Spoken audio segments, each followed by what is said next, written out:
Assalamualaikum warahmatullahi wabarakatuh. Perkenalkan, nama saya Keza Bidardelia dengan NIM 111240039. Di sini saya akan menjelaskan sedikit mengenai sistem kristal dan pendeskripsian 7 sistem kristal. Di antaranya ada isometrik, tetragonal, heksagonal, trigonal, ortorambik, monoklin, dan triklin. Nah, jadi langsung saja di sini saya akan mendeskripsikan sistem kristal yang pertama, itu ada isometrik atau bisa disebut juga reguler. Nah, jadi pada pendeskripsian itu biasanya kita awali dengan menentukan jumlah unsur simetri atau kita singkat sebagai JUS. Nah, jumlah unsur simetri ini itu terbagi menjadi 5 bagian. Yang pertama itu adalah sumbu utama, yang kedua sumbu lateral, yang ketiga sumbu intermediate, yang keempat bidang simetri, dan yang kelima itu adalah pusat simetri. Nah, jadi sumbu utama pada isometrik itu dia bisa di sumbu C, bisa di sumbu B maupun di sumbu A karena dia ini memiliki ukuran yang sama besar. Jadi sumbu utama pada isometrik itu berjumlah 3. Nah, sumbu utamanya ini itu memiliki 4 kenampakan, 1, 2, 3, 4, sehingga ditulis dalam JUS itu adalah 3L4. Kemudian yang kedua itu adalah sumbu lateral. Sumbu lateral itu adalah sumbu selain sumbu utama. Nah, sumbu lateral pada isometrik itu pada bagian ini dia tuh memiliki 1, 2, 3, 4. Ada 4 sumbu lateral yang memiliki 3 kenampakan, 1, 2, 3. Nah, namun ketika kita inverse atau kita balik, ternyata masih ada bagian yang belum bagian yang memiliki kenampakan yang berbeda atau yang belum dihitung, sehingga kita hitung 1, 2, 3, sehingga pada JUS itu ditulis sebagai 4L336. Nah, selanjutnya itu adalah sumbu intermediate. Sumbu intermediate pada isometrik itu di bagian sini. Nah, Denny memiliki 6 sumbu intermediate, 1, 2, 3, 4, 5, 6. Dia memiliki 6 sumbu intermediate yang memiliki 2 kenampakan, 1, 2, sehingga ditulis dalam JUS itu adalah 6L2. Nah, yang selanjutnya itu adalah bidang simetri. Jadi bidang simetri itu simpelnya ketika kamu belah suatu sistem kristal, maka dia akan menunjukkan kenampakan yang sama besar. Nah, pada isometrik itu memiliki 9 bidang simetri. 1, 2, 3, 4, 5, 6, 7, 8, 9.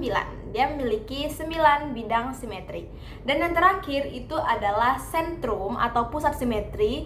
Jadi istilahnya gini, ketika kamu tarik garis lurus yang menembus suatu sistem kristal, maka dia akan menembus bidang yang sama. Jadi dia menembus bidang ketemu bidang maupun rusuk ketemu rusuk. Selanjutnya kita akan mencari Hermamaguin. Nah, Hermamaguin ini bisa kita lihat dari jumlah unsur simetri pada nilai kenampakannya. Nah, jadi kan nilai kenampakan pada sumbu utama, sumbu lateral, dan sumbu intermediate itu bisa kita ambil dan kita jadikan Hermamaguin. Nah, seperti pada sumbu utama itu dia memiliki 4 kenampakan dan dia juga memiliki bidang yang tegak lurus dengan sumbu tersebut, maka dinotasikan itu ditulis sebagai 4/M. Jadi M ini itu melambangkan kalau misalnya terdapat bidang yang tegak lurus pada sumbu tersebut. Terus bagian kedua itu adalah ada tidaknya nilai 3 atau 6. Jadi yang kedua itu adalah sumbu yang bernilai 6. Apabila dia 3, dia dinotasikan dengan 3, namun jika dia bernilai 6 maka dinotasikan dengan 3 bar bagian atas. Nah, karena dia tadi memiliki 6 kenampakan, yang awal 3 kenampakan lalu diinverse menjadi 6, maka kita tulis di HM-nya itu adalah 3 bar. Terus yang terakhir itu adalah sumbu intermediate. Sumbu intermediate-nya itu memiliki 2 kenampakan yang juga memiliki bidang yang tegak lurus pada sumbu tersebut, maka ditulis 2 per M. Jadi HM pada isometrik itu adalah 4 per M, 3 bar, dan 2 per M. Selanjutnya itu adalah Schonfist atau SC. Nah, ini tuh kalau dalam isometrik itu dilihat dari nilai kenampakan pada sumbu utama. Nah, apabila sumbu utamanya itu memiliki nilai kenampakan 4, maka dinotasikan dengan O. Tapi apabila sumbu utamanya memiliki nilai kenampakan 2, maka dinotasikan pada T. Nah, dari yang telah kita cari tadi, itu sumbu utamanya itu memiliki nilai kenampakan 4, maka dinotasikan sebagai O. Nah, terus yang selanjutnya itu dilihat dari kandungan bidang simetri. Apakah dia mempunyai bidang simetri horizontal? Pada isometri ini dia memiliki bidang simetri horizontal, maka dinotasikan dengan H. Sehingga SC-nya itu adalah O dan OH. Nah, dari HM maupun SC itu kita bisa menentukan kelas simetri. Lebih mudahnya itu bisa kita lihat dari SC. Untuk OH itu kelas simetrinya adalah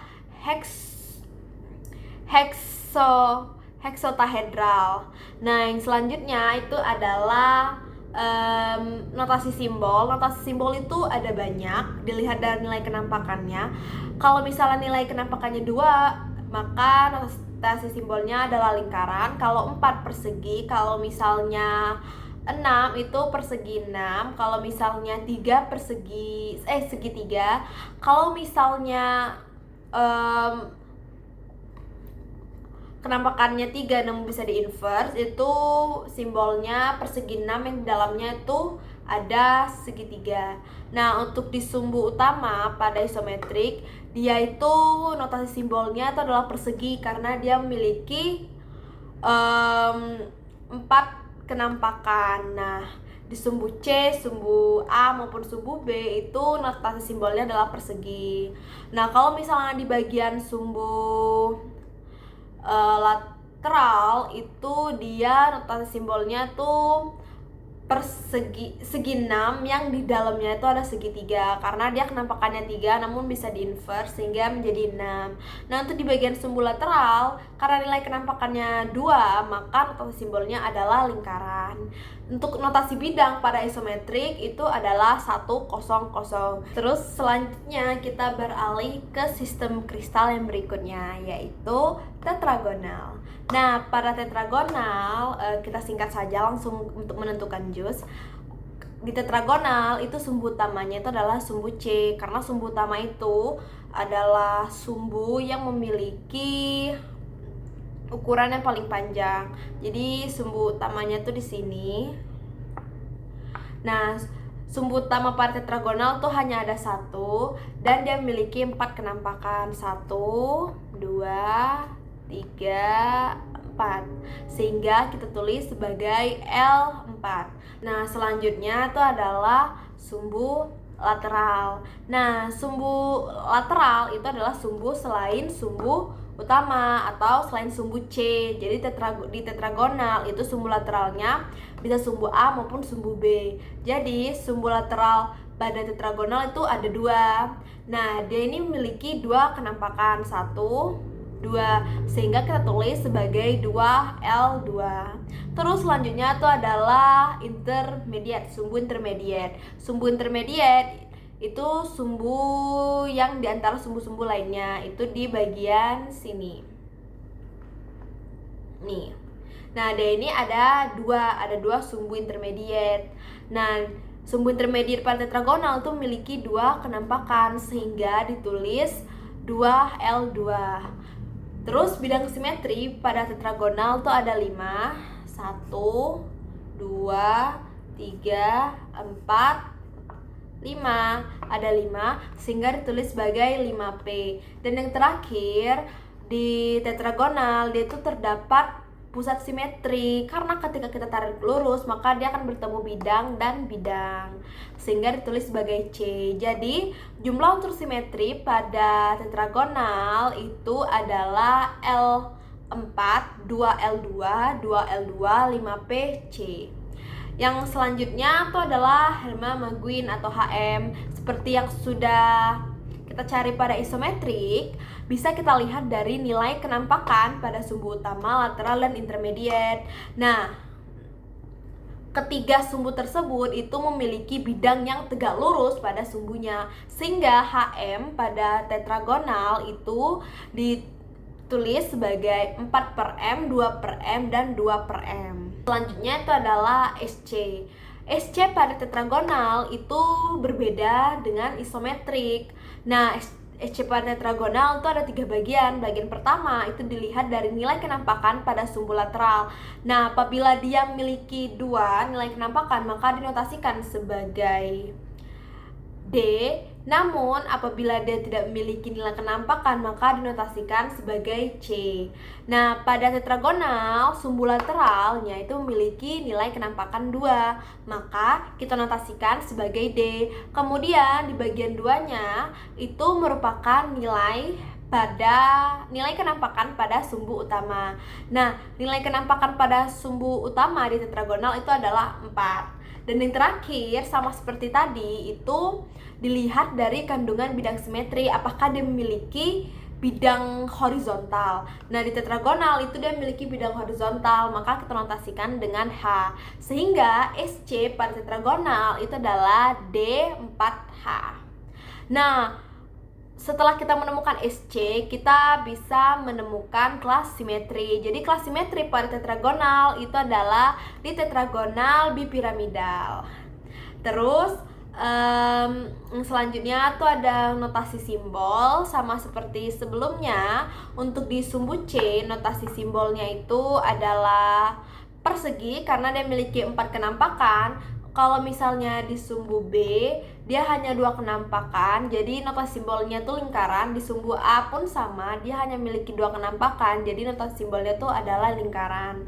Untuk notasi bidang pada tetragonal itu adalah 100. Yang selanjutnya kita lanjut ke sistem kristal yang ketiga, itu adalah heksagonal. Nah, sumbu utama pada heksagonal itu sama seperti tetragonal di bagian sumbu C. Jadi dia hanya memiliki 1 sumbu utama. Nah, sumbu utamanya ini karena dia persegi 6, tentu saja memiliki 6 kenampakan. 1, 2, 3, 4, 5, dan 6. Sehingga kita tulis L6. Kemudian sumbu lateral. Nah, jadi kan di heksagonal ini dia tuh memiliki 4 sumbu A, B, C, D. Nah, sumbu utamanya tadi adalah sumbu C, sehingga sumbu lateralnya itu adalah sumbu A, B, dan D.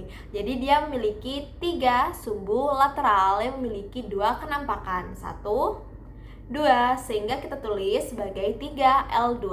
Terus selanjutnya adalah sumbu intermediate. Sumbu intermediate-nya pun sama, dia memiliki 3 sumbu intermediate. 1, 2, 3. 3 sumbu intermediate yang memiliki 2 kenampakan. 1, 2, sehingga kita tulis sebagai 3L2.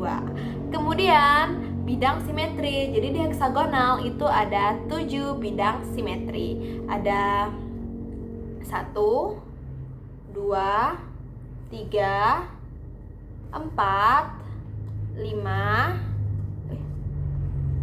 6, 7. Jadi dia ada 7 bidang simetri, dan dia juga memiliki pusat simetri. Karena ketika kita tarik garis lurus, dia akan bertemu bidang ketemu dengan bidang. Nah, lanjut itu adalah HM. HM-nya kita lihat lagi dari nilai kenampakan pada 3 sumbu tadi. Jadi langsung kita turunkan tuh sebagai 6, 2, 2. Nah, ketiga sumbu tersebut itu memiliki bidang yang tegak lurus pada sumbu tersebut, maka HM-nya kita tulis atau notasikan sebagai 6/M, 2/M, dan 2/M. Selanjutnya itu adalah SC. SC pada heksagonal itu aturannya sama saja seperti tetragonal. Ada 3 bagian. Di bagian pertama kita itu lihat nilai pada sumbu lateral. Nah, karena nilai pada sumbu lateralnya itu adalah 2, maka dinotasikan dengan D. Kemudian di bagian 2 itu adalah nilai sumbu utama. Nilai sumbu utama pada heksagonal itu adalah 6. Dan yang terakhir itu adalah kandungan bidang simetri. Karena di heksagonal ini punya horizontal, sehingga dia dinotasikan dengan H. Jadi SC-nya itu adalah D6H. Nah, terus ketika udah ketemu SC, kita bisa nentuin nih kelas simetri. Kelas simetri pada heksagonal itu adalah di heksagonal bipiramidal. Kemudian tuh notasi simbol. Pada sumbu C, notasi simbolnya itu adalah persegi 6 karena dia memiliki 6 kenampakan.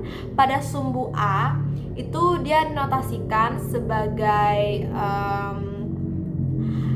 lingkaran karena dia memiliki 2 kenampakan. Begitu pula pada sumbu B dan D dinotasikan dengan lingkaran karena dia memiliki 2 kenampakan. Terus notasi bidang pada heksagonal ini adalah 1010.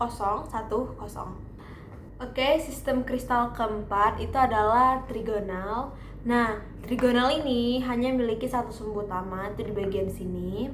Dia memiliki 3 kenampakan, 1, 2, 3, yang bisa kita inverse. 1, 2, 3. Sehingga di JUS itu ditulis sebagai L36.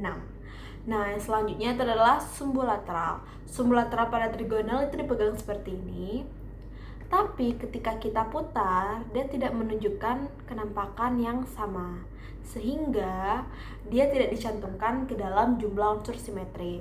Terus yang selanjutnya itu adalah sumbu intermediate. Sumbu intermediate itu dipegang seperti ini. Dia ada 3 sumbu intermediate, 1, 2, dan 3, dan juga memiliki 2 kenampakan, 1, 2. Jadi ditulisnya 3L2. Pada trigonal dia memiliki 4 bidang simetri, ada di 1, 2, 3, 4. Jadi tulisnya 4P. Dan di trigonal dia tidak memiliki sentrum atau pusat simetri karena ketika kita tarik garis lurus, maka sisi bagian bidang itu akan ketemu dengan rusuk sehingga dia tidak simetri. Sehingga dia tidak memiliki pusat simetri. Terus yang selanjutnya itu adalah HM. HM-nya sama seperti sistem kristal lainnya, tuh bisa dilihat dari nilai kenampakan. Nah, untuk yang bagian pertama di trigonal tuh 6 bar karena dia memiliki 6 kenampakan dan dia tidak memiliki bidang yang tegak lurus dengan sumbu tersebut, maka ditulisnya 6 bar. Nah, selanjutnya itu adalah M. Kenapa hanya M? Nah, karena sumbu lateralnya ini itu dia tuh memiliki bidang yang tegak lurus dengan sumbu tersebut, tapi dia tidak memiliki nilai kenampakan, maka hanya ditulis sebagai M. Dan yang terakhir itu sumbu intermediate-nya. Nah, sumbu intermediate-nya ini dia memiliki nilai kenampakan namun tidak memiliki bidang simetri yang tegak lurus dengan sumbu tersebut, maka dia hanya ditulis 2. Jadi HM pada trigonal itu adalah 6 bar M2. Terus yang selanjutnya itu kita ke SC. Nah, di SC itu sama seperti sistem kertas sebelumnya. Jadi bagian pertama itu sebenarnya bisa dilihat juga dari sumbu intermediate. Jadi tidak hanya dari sumbu lateral. Seperti contohnya itu pada trigonal. Nah, trigonal ini kan SC-nya itu adalah D3H. Tapi sumbu lateralnya itu nilainya tidak bernilai, tidak memiliki nilai kenampakan. Tapi karena sumbu intermediate-nya itu memiliki nilai kenampakan 2, maka kita notasikan sebagai D. Nah, terus untuk nilai sumbunya itu dilihat dari nilai sumbu utamanya itu dilihat dari nilai kenampakan yang 3, jadi ditulisnya 3. Nah, yang terakhir itu ada tidaknya kandungan simetri horizontal pada trigonal. Nah, di trigonal itu ada bidang horizontal, sehingga untuk SC-nya itu adalah D3H. Dan kelas simetri pada trigonal itu adalah di trigonal bipiramida. Nah, untuk notasi simbol pada trigonal itu seperti di sumbu C. Sumbu C-nya itu kan memiliki 3 kenampakan yang bisa diinverse, maka notasi simbolnya itu persegi 6 yang di dalamnya itu ada segitiga. Dan notasi bidang pada sistem trigonal itu adalah 1010. Baik, sistem kristal kelima itu adalah ortorombik. Nah, di sistem kristal ortorombik, monoklin dan triklin kita tidak menggunakan sumbu utama, lateral, dan intermediate, tapi kita menggunakan sumbu A, B, dan C. Di ortorombik tersendiri itu sumbu A itu kita sebut sebagai braci, sumbu B kita sebut sebagai makro, dan sumbu C kita sebut sebagai basal. Tapi agar lebih mudah kita sebut sumbu A, B, dan C. Jadi pada jumlah unsur simetrinya itu kita memakai sumbu A, B, dan C. Untuk di bagian depan atau bagian pertama di jus itu kita memakai sumbu C.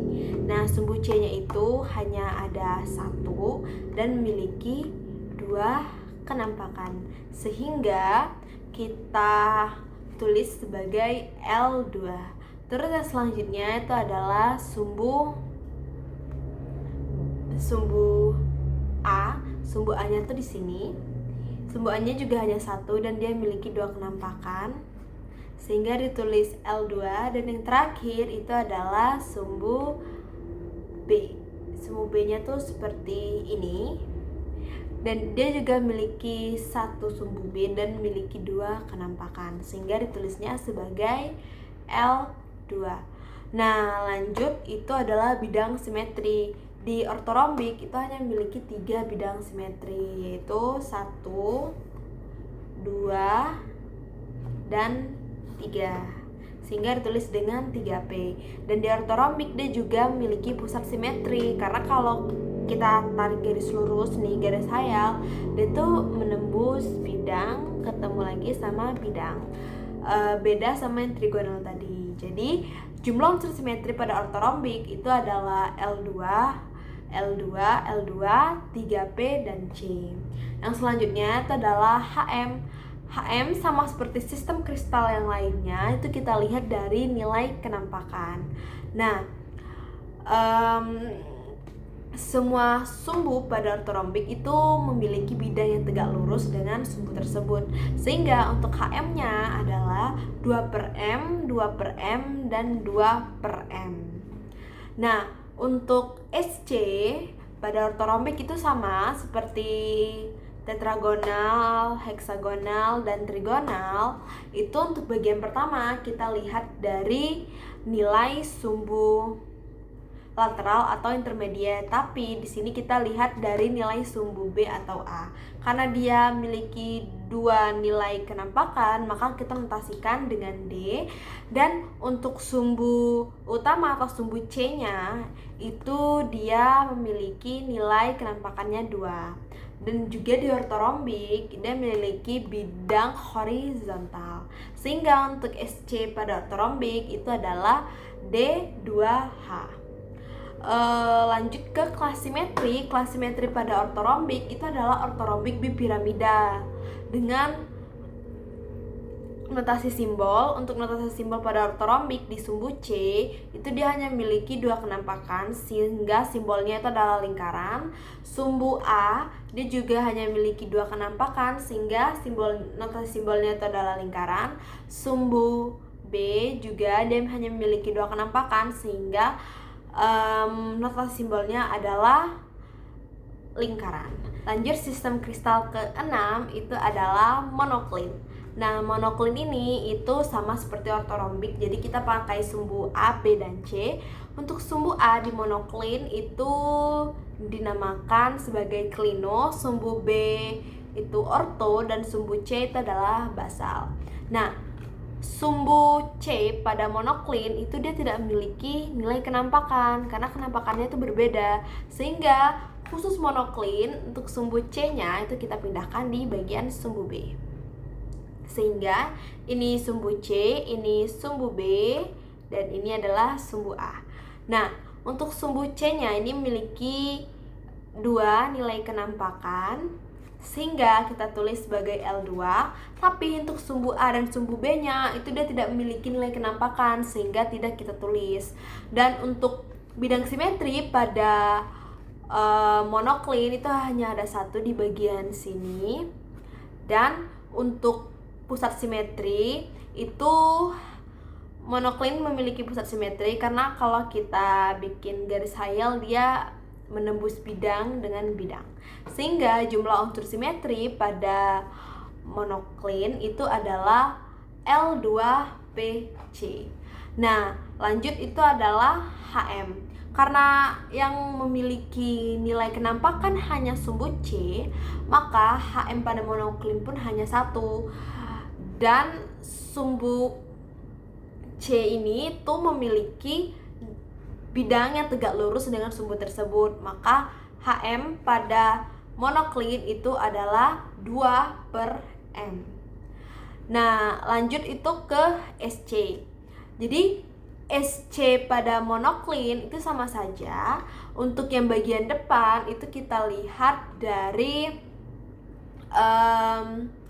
nilai sumbu A dan B. Karena dia tidak memiliki nilai sumbu A dan B atau tidak bernilai, maka kita notasikan dengan C.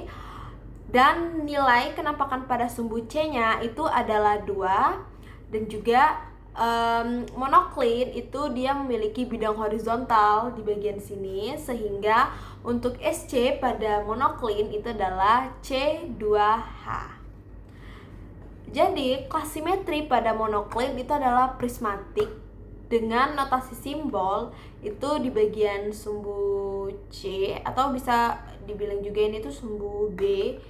Sumbu B-nya ini itu dia memiliki 2 kenampakan, sehingga dinotasikan dengan simbol lingkaran.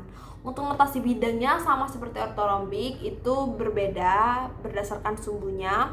Untuk sumbu klino itu 100, untuk sumbu orto itu 010, dan sumbu basal itu adalah 001.